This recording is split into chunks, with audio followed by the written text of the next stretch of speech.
In Sri Lanka, there was big news this week. The Prime Minister, Mahinda Rajapaksa, has resigned. Now, how did this come to be? So, if you're unaware, there has been a lot of civil unrest in Sri Lanka recently, and this is for a number of factors. One, and perhaps most importantly, they're having a Lebanon-style crisis going on in their country in terms of food and fuel. There are long lines to get either. Additionally, the economy has essentially collapsed. This is due to a number of factors, one of which is significant economic mismanagement. I'll get back to that later. But also, and at least one thing that the government could not control is that because of the COVID-19 pandemic, tourism rates plummeted. And the Sri Lankan economy is actually significantly based on tourism and people coming. And when people were no longer allowed to come, the economy was pretty much in shambles. Now, in my opinion, there were probably ways that the government could have recovered from some of that, but they didn't. And so that is an additional reason that the economy kind of fell out from underneath them. The government has been trying to do some things, although it's hard to say if anything's really working. And in addition to that, Sri Lankan's foreign reserves of currency have dropped to $50 million, and they've defaulted on their national debt. So the economy is in a really bad place, okay? But this is actually fairly recent. And so the fall of Mahinda Rajapaksa is not really the end-all be-all. And the reason for this is because, one, the protesters are just kind of calling for the entire government to just go. But two, Mahinda Rajapaksa was really just the fall guy for Gotabaya Rajapaksa, who is the current president of Sri Lanka. Now, those two do have the same last name. Yes, they are related. Yes, they are brothers. And so there is this sense in Sri Lanka, not for no reason, that there is essentially this kind of an old boys club nepotism going on here. And part of the reason they believe this was because when Gotabaya came to power in 2019, one of his first acts was to pass the 20th Amendment to the Sri Lankan Constitution. And there's a bunch of things in it, but the bits that are most important are that the president can dissolve the parliament after 1 year, and that the president can appoint essentially whoever they want without getting approval from anyone else. Now, shortly after this amendment was passed,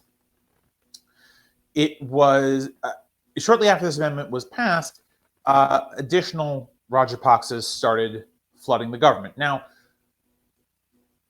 it's difficult to say how many members of the Rajapaksa family are in government, but essentially they have been responsible for a significant amount of the politicking going on, and people got very tired of it.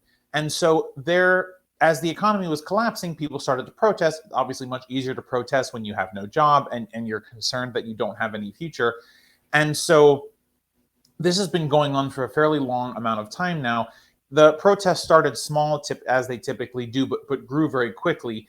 And the response of the government hasn't really been great. The first response of the government was essentially to ignore it, which I always think is not great if your government is ignoring the will of the people. But they were kind of on that train already, just based on everything else they were doing. And it really looked like they were in it for themselves. So truthfully, it's not hard to imagine that this would be the case, but it does appear the road that they went down originally was like, you can just ignore it. Afterwards, they started imposing curfews, restricting the amount of people who can protest, kind of the usual things that governments do when they're afraid of their people. And last week, there were significantly larger protests, and the government has been deploying the military alongside the police. Now, before I get to anything else that's happened, we should just point out that anytime the military is deployed as a domestic police force, things get ugly really quickly. And the reason for this is because the military doesn't really have experience with domestic law enforcement. In fact, that's not really their wheelhouse at all. And so putting them on the front lines with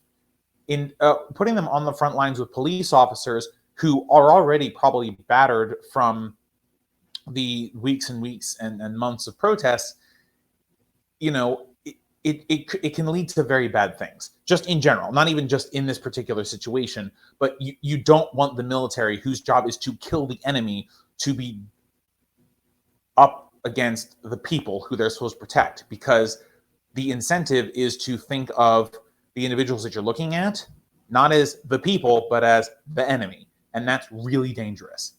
So we start to see the military being deployed with the police. More and more arms are brought out against the protesters, tear gas, the usual crowd control methods. Now, what's interesting is that the Rajapaksas are not wholly disliked by everyone. There are significant factions within Sri Lanka who are loyalists to the family, and they have essentially been given carte blanche by the government to be as violent as possible. And in fact, last week, there was a raid by Rajapaksa loyalists that was not mitigated by police on protesters. And I didn't see if there was a casualty or an injury number, but reports were that it was very violent.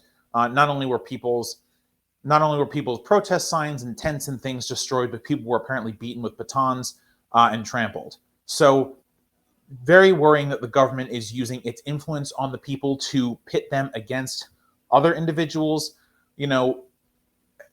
especially because, you're advocating for mob rule, right? The mob doesn't have any training. They don't have any use of force guidelines. Not that I think the police are going to have done a particularly good job in Sri Lanka either, but it does signal kind of a sectarian tint to what's going on now in Sri Lanka. And it's very worrying just looking in, So there have been these attacks by Rajapaksa loyalists. The police are attacking. Now, there was a piece of footage that I saw and that has been floating around where right before Mahinda resigned, there was a breakthrough. The protesters essentially were beating the police, beating the police line and broke through. And then it was just crazy from there. Storming the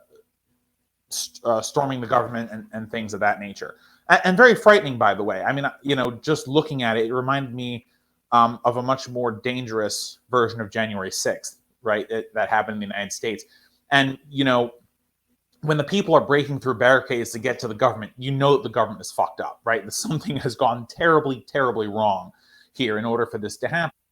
And unfortunately, this situation continues to get worse. As of I believe it was today, Gotabaya Rajapaksa has appointed a new prime minister, calling it a unity government. Hate to break it to you, bub, they want you out. It's not really a unity government if you keep appointing people. Also, your ability to appoint people without having to get them checked by anybody is part of the reason that the people hate you, right? The thing that's frustrating about all of this is that the thing that the government continues to do are like top of mind for all the people who are protesting. So it's really a negative feedback loop. And unfortunately, this negative feedback loop has escalated significantly because as of the latest reports, the military has been deployed in lieu of the police, including tanks and armored vehicles with shoot-on-sight instructions. So at this point, you're declaring war on the people. And, the people don't really have... Now, I don't know what the situation is about guns and whatever in Sri Lanka, so I can't say for sure. But typically, vis-a-vis the military, the civilian population doesn't really have much to fight with. So, if the military is out there with shoot-on-sight instructions, and by the way, I don't know if it's shoot on sight with rubber bullets or shoot on sight with live ammunition. That piece of detail hasn't made it to me, but it's incredibly worrying that you're going to have military out there with instructions to treat civilians as the enemy and shoot them as soon as you see them. I mean, there's no room for nuance, and people who are perfectly innocent are going to get killed. It is really like whatever precept of democracy was kind of existing in Sri Lanka after the 20th Amendment was passed is essentially done. the Rajapaksas are essentially a newfound dictatorship in Sri Lanka, and this happened over kind of a short amount of time, all things considered.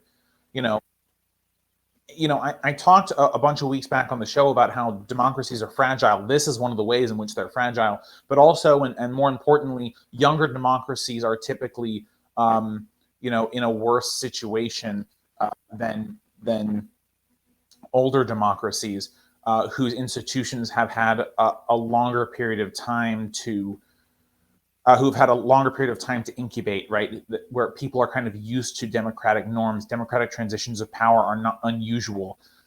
These types of things make democracies stronger. But when you have a situation where a democracy is fairly young or it's been unstable for a long time, it doesn't take much to push that democracy over the edge. And I'm very afraid that we're seeing that in Sri Lanka right now.